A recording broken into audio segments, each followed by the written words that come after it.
الحمد لله الذي أكرمنا وإياكم بأن جعلنا من أمة حبيبه مصطفى محمد بن عبد الله صلى الله عليه وسلم، ودعا أمته صلى الله عليه وآله وسلم بكثرة التناسل، فإنه من نيات النكاح أن تنوي أن يباهي بك وبذريتك رسول الله محمد صلى الله عليه وسلم، فإنه قائل: فإني مباه بكم الأمم يوم القيامة. فإذا أكرمك الله بذرية فاحمد الله سبحانه وتعالى، إن كان ذكرا وإن كان أنثى فكله فيه البركة، بل إذا كانت أنثى يقول المولى: اخرجي وأنا عون لأبيك، وإذا كان ذكرا قال المولى: اخرج وأنت عون لأبيك، وعون الله خير من عون الإبل. كان في الجاهلية يكرهون خلفة البنات ويفرحون بخلفة الرجال الذكور، فلهذا جاء الإسلام ونهى عن ذلك. كل عطاء من الله سبحانه وتعالى، فإن من أعطاه الله 3 بنات قالوا أو 2، قالوا 2، قالوا ولو قلنا واحدة لقال واحدة، ورباهن وأحسن تربيتهن وعلمهن كان معي في الجنة. فإنسان إذا كان له ذرية يفرح، لكن يعتني بتربيتها، يربيها على خلق النبي محمد، سنة النبي محمد، شرع النبي محمد، قرآن النبي محمد صلى الله عليه وعلى آله وصحبه وسلم. هنا تفرح بالذرية المباركة.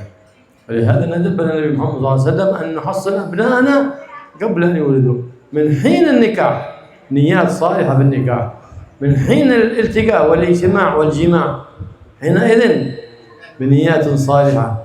ويقول عند ذلك قال: من قال عندما يجامع زوجته اللهم جنبني الشيطان وجنب الشيطان ما رزقتني لم يمسه شيطان. هذا أكبر تحصين أول عند العلوم، تحصين من الأب والأم لهذا الابن.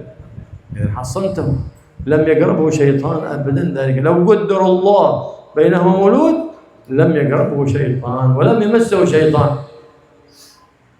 ثم بعد ذلك إذا في أثناء الحمل الأم تربي حملها بكثرة الذكر وتلاوة القرآن والصلاة والسلام على حبيب الرحمن، هذا له أثر في صلاح الجنين في البطن. فإذا ولد المولود حينئذ سن لنا النبي محمد صلى الله عليه وسلم أن نؤذن في أذنه اليمنى وأن نقيم الصلاة في أذنه اليسرى، حتى يكون أول ما يطرق سمعه ذكر الله سبحانه وتعالى. وكان أهل المدينة المنورة أول ما يدخل جوف أطفالهم هو ريق النبي محمد صلى الله عليه وسلم. ريق النبي محمد أفضل الطعام، ريق النبي محمد صلى الله عليه وسلم. كان الناس يربطون أهل المدينة على ذلك. نعم. فأم سليم زادها مولود فقالت: لا أطعم طعاما حتى يدخل جوفه ريق النبي محمد صلى الله عليه وسلم. فقالت لأبي طلحة: اذهب بهذه التمرات، فأعطته التمرات وقالت: اذهب بها إلى رسول الله صلى الله عليه وسلم واطلب منه أن يحرك الطفل وأن يختار له اسما. هكذا ينبغي إذا ما يعرف الإنسان الأسماء الزينة يطلب من أهل العلم أن يسمى، أن أحد من العلم يسمي أطفاله بالاسم الحسن، لأن من حق الابن على الأب والأم أن يختار له اسما حسنا. فذهب ما وجده بالبيت وذهب يبحث عنه حتى وجده، فقال: هذا أم سليم أعطتني هذه التمرات، وقالت: لا أريد أن يصل إلى جوف ابني إلا ريق النبي محمد أول ما يصل إليه قبل لبن أمه. فأخذ التمرات النبي محمد فلاكهن ثم وضعهن في فم الطفل وقال يا رسول الله إنها تطلب منك أن تختار له اسما، فسماه إبراهيم. هكذا يحرصون على وكل الزمان ينبغي أن يتبرك بخلفاء النبي محمد صلى الله عليه وسلم، لأن كل زمان خلف عن النبي محمد صلى الله عليه وسلم من علماء عاملين. أما عالم بلا علم، عالم لكنه لا يعمل بعلمه، هذا لا يتبرك به بل يتعوذ منه، ولا يحضر له مجلس ولا يسمع له مذاكرة ولو في السوشيال ميديا. فندب النبي محمد صلى الله عليه وسلم التحنيك بماذا؟ بريق أهل الصلاح، بريق أهل الصلاح. إذا حد يحب ابنه أول ما يتبرك بريقه إلى جوف طفله ويمسك بناصيته ويقول ما قالت أم مريم عندما ولدت مريم عليها السلام: وإني أعيذها بك وذريتها من الشيطان الرجيم. إن كانت بنتا فذاك، وإن كان ابنا أي تلك النسمة أعيذها بك وذريتها من الشيطان الرجيم.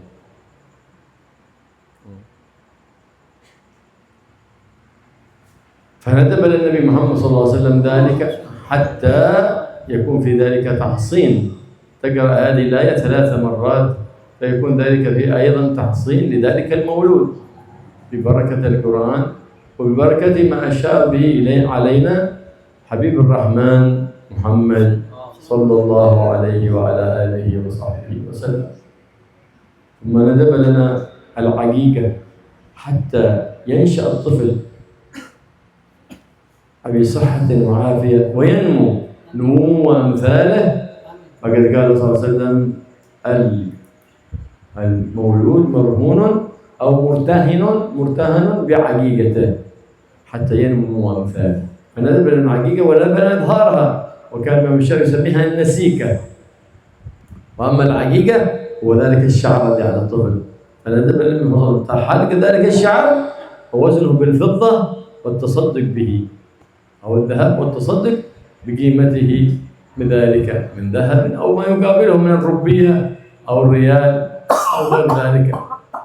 هكذا ندب النبي محمد صلى الله عليه وسلم في ذلك فوائد جم للطفل بالصحة والعافية والحفظ من الأمراض، ما هو بالتطعيم والفاكسين الذي يعملون، لا، بهذه التعليمات نحصن أبنائنا ونحصنهم بعد ذلك كبروا وميزوا بربط بالنبي محمد صلى الله عليه وسلم وربط بخلفاء النبي محمد صلى الله عليه وسلم من العلماء العاملين والأولياء والصالحين. حينئذ نعطيهم الفاكسين والتطعيم والتحصين من كل فيروس ومن كل مؤذي من الإنس والجن أجمعين. الله يرزقنا وإياكم ذرية صالحة وأولاد مباركين، ويحفظنا وإياكم من كل أذى وكل بلاء، ويبارك في هذه المولودة المباركة النويرة الزهراء، يجعلها مولودة بدون خير وبركة على أبيها وعلى أمها وعلى أخيها وعلى ذويها وعلى عائلتها، يرزق رزقا واسعا بغير حساب. ويا رب العالمين الصحة والعافية وطول العمر في طاعة الله ورضاه واتباع حبيبه مصطفاه سيدنا مولانا محمد بن عبد الله صلى الله عليه وآله وصحبه وسلم، ويحفظ المولود من كل عين لامة ومن كل شيطان وهامة بجاه النبي محمد صلى الله عليه وآله، والحمد لله رب العالمين.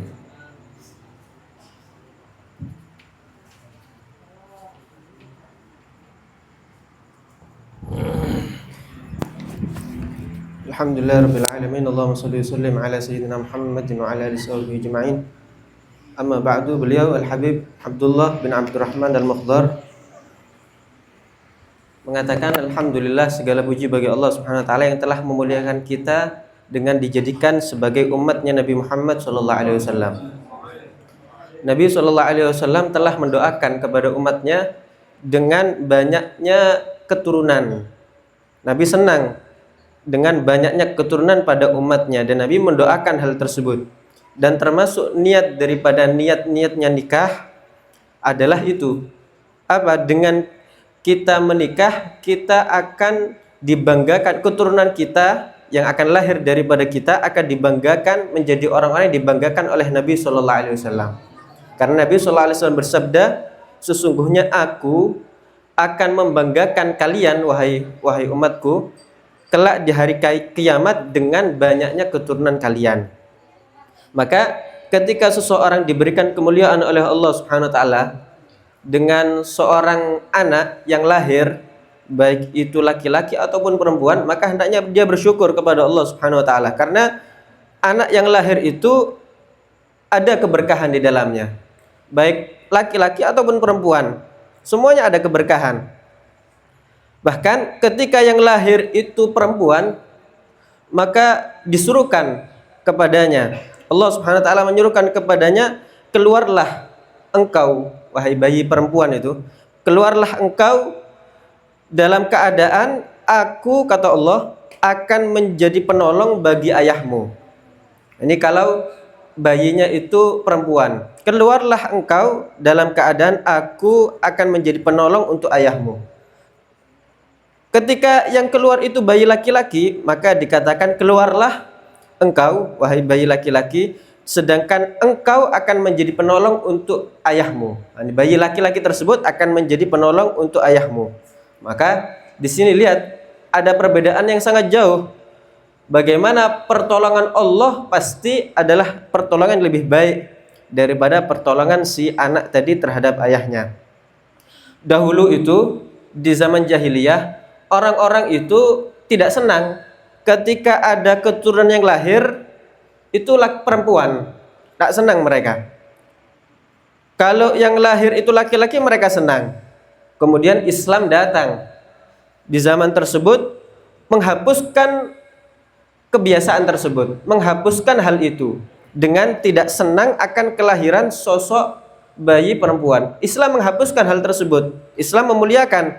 Bahkan Nabi Shallallahu Alaihi Wasallam itu menyatakan di dalam sabdanya, orang itu kalau memiliki anak perempuan, baik satu, ada keberkahannya di situ, ataupun bahkan dua, kemudian dia baik di dalam merawat kedua anak perempuannya tersebut, dia mendidiknya dengan pendidikan yang baik sehingga tumbuh dewasa, maka apa kata Nabi? Kana ma'i fil jannah. Orang tersebut, si ayah tadi, orang tua tadi, akan bersanding bersamaku ada di surga.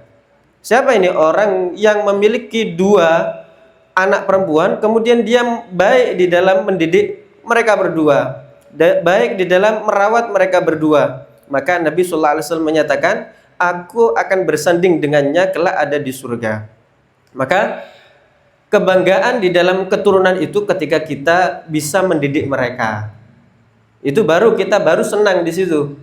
Kalau kita bisa mendidik mereka, mendidik dengan akhlaknya Nabi Sallallahu Alaihi Wasallam, dengan ajarannya Nabi, dengan Quran yang dibawa oleh Nabi Sallallahu Alaihi Wasallam. Ketika kita dapat mendidik mereka atas hal tersebut, di situ kita baru boleh bergembira, boleh senang, karena keturunan tersebut ketika terdidik, dialah yang menjadi kebanggaan bagi Nabi Muhammad Sallallahu Alaihi Wasallam. Kemudian Nabi Sallallahu Alaihi Wasallam mengajarkan kepada kita, ketika ada seorang bayi, hendaknya kita membentengi dia, membuat penjagaan untuk dia, sebagaimana diajarkan oleh Nabi Sallallahu Alaihi Wasallam. Bahkan dari semenjak kita akan menikah, kita diajarkan oleh Nabi Sallallahu Alaihi Wasallam untuk niat dengan niat-niat yang baik. Ketika kita akan menikah, hendaknya kita memiliki niat yang baik di dalam pernikahan tersebut. Kemudian ketika telah kita melakukan pernikahan tersebut, kemudian kita akan mendatangi istri kita. Kita akan mendatangi istri kita tersebut untuk mendatanginya. Nabi mengajarkan doa. Ketika kita akan mendatangi istri kita, kita hendaknya berdoa, Allahumma jannibna syaitan wa jannibi syaitan ma razaqtana. Maka kata Nabi, ketika seseorang itu melakukan hal tersebut, baca doa ini ketika mendatangi istrinya, maka jika Allah mentakdirkan dari hubungan tersebut, dari hubungan badan tersebut, Allah mentakdirkan ada bayi yang akan lahir, maka bayi tersebut tidak akan disentuh sama sekali oleh syaitan. Nah, ini adalah pembentengan, bentuk upaya kita membentengi anak kita daripada kejelekan syaitan, dan yang lainnya. Begitu juga seorang ibu ketika di masa kehamilannya, hendaknya dia memperhatikan agar apa yang dia lakukan, dia membaca Al-Quran, membaca zikir, itu ada bekas yang sangat besar, ada efek yang sangat besar terhadap baiknya kesolehan anak yang akan lahir daripada ibu tersebut. Kapan? Ketika si ibu dari semenjak hamilnya tadi itu dia menjaga itu, membaca zikir, selalu membaca Al-Quran, dan melakukan kebaikan-kebaikan yang lainnya. Itu ada efek yang sangat besar di dalam kesolehan janin tadi, bayi yang akan lahir. Kemudian setelah bayi tersebut lahir, Nabi SAW mensunnahkan kepada kita untuk mengadzani di telinga kanannya, kemudian kita kumandangkan iqamah ada di telinga kirinya. Kenapa? Agar pertama kali yang didengar dan diperdengarkan kepada si bayi tadi adalah zikir kepada Allah Subhanahu wa taala. Jadi ketika baru lahir diadzani telinga kanan, kemudian iqamah di telinga kiri. Sehingga yang pertama kali didengar dan diperdengarkan kepada anak tersebut adalah zikir kepada Allah Subhanahu wa taala. Dulu itu orang-orang penduduk kota Madinahnya Nabi sallallahu alaihi wasallam, di masa Nabi sallallahu alaihi wasallam, mereka itu tidaklah bayi yang lahir dari mereka lahir kecuali yang pertama kali masuk ke perut mereka adalah air liur Nabi Muhammad sallallahu alaihi wasallam. Dan itu adalah sesuatu yang patut kita iri dengannya. Kenapa? Karena bagaimana bayi yang lahir di antara mereka yang pertama kali masuk ke dalam perut mereka adalah paling afdolnya, paling sebaik-baiknya makanan. Apa sebaik-baik makanan? Adalah air liur mulia baginda Nabi Muhammad SAW. Dulu itu pernah Ummu Sulaim, seorang perempuan di zaman Nabi. Ummu Sulaim ini lahir anak. Kemudian beliau mengatakan, demi Allah aku tidak akan memberikan makanan ataupun minuman kepada bayi ini, memasukkan apapun ke bayi ini kecuali yang pertama kali adalah air liur Nabi Muhammad SAW. Akhirnya minta kepada Abu Talhah suaminya, diberikan itu beberapa butir kurma untuk dibawakan ke Abu Talhah suaminya, untuk membawa ini si bayi yang baru lahir untuk diserahkan kepada Nabi SAW agar ditahnik dan diminta untuk diberikan nama yang baik. Dan begitulah kita itu termasuk hak seorang anak yang harus dilakukan oleh orang tua adalah memberikan nama yang baik kepada mereka. Kalau kita tidak bisa memberikan nama yang baik kepada mereka, hendaknya kita minta petunjuk kepada orang yang mengerti agar memberikan nama yang baik kepada anak-anak kita tadi. Akhirnya ini Abu Talha mencari Nabi sallallahu alaihi wasallam, dicari, belum ketemu. Sampai dicari sampai ketemu dengan Nabi sallallahu alaihi wasallam, diserahkan itu. Wahai Nabi sallallahu alaihi wasallam, ini Ummu Sulaim menyerahkan ini anak dan meminta kepadaku untuk mentahnik anak ini. Dia mengatakan tidak ingin memasukkan apapun kepada perut anaknya ini kecuali air liur Anda, Nabi sallallahu alaihi wasallam. Bahkan sebelum air susu ibunya, beliau ingin yang pertama kali masuk adalah air liur Anda, wahai Nabi sallallahu alaihi wasallam. Akhirnya diserahkan kepada Nabi sallallahu alaihi wasallam dan ditahnik. Ditahnik dengan kurma yang diberikan oleh Abu Talha tadi. Kemudian minta nama yang baik kepada Nabi. Kemudian Nabi sallallahu alaihi wasallam menamakan anak tersebut dengan nama Ibrahim. Itulah ajaran Nabi sallallahu alaihi wasallam yang diajarkan kepada kita. Dan setiap zaman itu ada mereka para khalifah, para penerusnya Nabi sallallahu alaihi wasallam yang perlu juga kita tiru. Sebagaimana mereka para sahabat melakukan hal tersebut kepada Nabi, kita lakukan hal tersebut. Kita serahkan, kita sodorkan kepada mereka para penerus Nabi sallallahu alaihi wasallam. Siapa penerus Nabi itu? Mereka para ulama al-amilin, para ulama yang mengamalkan ilmunya. Mereka adalah penerusnya Nabi. Di setiap zaman ada mereka. Akan tetapi ulama yang tidak mengamalkan ilmunya ini bukan penerusnya Nabi ini. Ulama yang tidak mengamalkan ilmunya ini perlu untuk dijauhi. Tidak dimintain berkah ulama yang tidak mengamalkan ilmunya tadi, karena dia bukan penerusnya Nabi. Bahkan kita patut untuk menjauh darinya, tidak menghadiri majelisnya, bahkan jangan sampai kita mendengar ucapan-ucapan yang dia ucapkan meskipun ada di sosial media.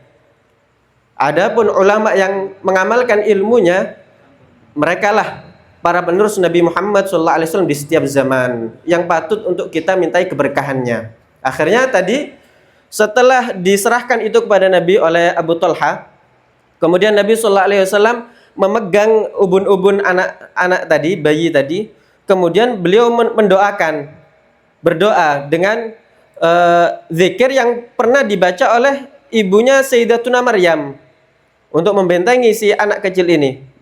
Beliau membaca wa inni u'idzuha bika wa dzurriyyataha minasyaitonir rajim.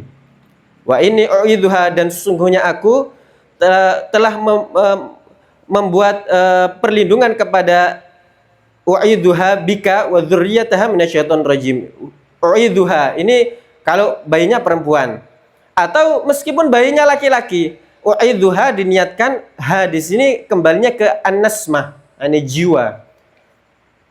Wa inni u'idzuha bika wa dzurriyyataha minasyaitonir rajim. Dan itu adalah ajaran yang dianjurkan oleh Nabi sallallahu alaihi wasallam untuk kita membentengi anak-anak kita sehingga mereka itu dijaga daripada segala macam mara bahaya dan godaan syaitan. Dan kita jaga dengan keberkahan Al-Qur'an, karena tadi itu ada di Al-Qur'an, dan keberkahan daripada orang yang memberikan kita ajaran tersebut, yaitu Nabi Muhammad SAW. Kemudian Nabi SAW mengajarkan kepada kita, anak itu sunnah untuk diakikoi, sehingga dengan dia dilaksanakan akikohnya, dia akan tumbuh sebagaimana tumbuhnya bayi seumurannya. Nabi SAW bersabda, al-ghulamu murtahinun bi'aqiqatih. Seorang anak itu tergadaikan dengan akikohnya. Apa maksudnya? Artinya anak tadi akan tumbuh seperti tumbuhnya bayi seumurannya kalau dia dilaksanakan akikohnya. Begitu. Atau al-akikoh ini bisa juga disebut sebagai an-nasikah. Kemudian sunnah juga mencukur rambutnya. Kemudian setelah dicukur rambutnya ini ditimbang dan disedekahkan sesuai berat timbangan rambut tadi, dengan ditimbang seperti beratnya emas ataupun perak, dikeluarkan sedekah sesuai berat rambutnya tadi. Kemudian hal tersebut, hal-hal yang telah diajarkan oleh Nabi Sallallahu Alaihi Wasallam dari tadi yang telah kita sebutkan tadi, kalau dilaksanakan itu akan menjadi benteng yang sangat kuat, penjagaan yang sangat kokoh untuk si bayi tadi. Akan ada efek yang sangat besar kepada si anak tadi, melebihi vaksin ataupun semisalnya. Bukan, pembentengan itu bukan dengan vaksin ataupun yang lainnya, tidak. Akan tapi dengan apa yang telah diajarkan oleh Nabi Sallallahu Alaihi Wasallam, maka anak tadi akan terbentengi, terjaga daripada hal-hal yang buruk yang akan mengganggu anak tersebut. Kemudian setelah besar dikaitkan ini anak, dididik, dikaitkan hatinya dengan Nabi Muhammad Sallallahu Alaihi Wasallam, dikaitkan hatinya dengan para penerus Nabi Muhammad Sallallahu Alaihi Wasallam. Dari situ maka akan menjadi anak yang akan terjaga daripada fitnah yang ada di zaman dia akan terjaga daripada segala orang-orang yang mengganggu anak tersebut. Maka kemudian beliau berdoa kepada Allah Subhanahu wa taala, semoga Allah Subhanahu wa taala memberkahi anak yang lahir ini, Nawira Az-Zahira. Semoga Allah Subhanahu wa taala memberkahi anak yang lahir tadi, dijaga oleh Allah Subhanahu wa taala daripada gangguan syaitan, daripada gangguan ain, dan daripada gangguan segala mara bahaya, dan diberkahi oleh Allah Subhanahu wa taala, dan diberikan orang tuanya rezeki yang banyak sehingga dapat digunakan untuk ketaatan kepada Allah dan ketaatan kepada Nabi Muhammad SAW, sehingga anak tadi menjadi orang-orang yang dibanggakan oleh Nabi Muhammad SAW.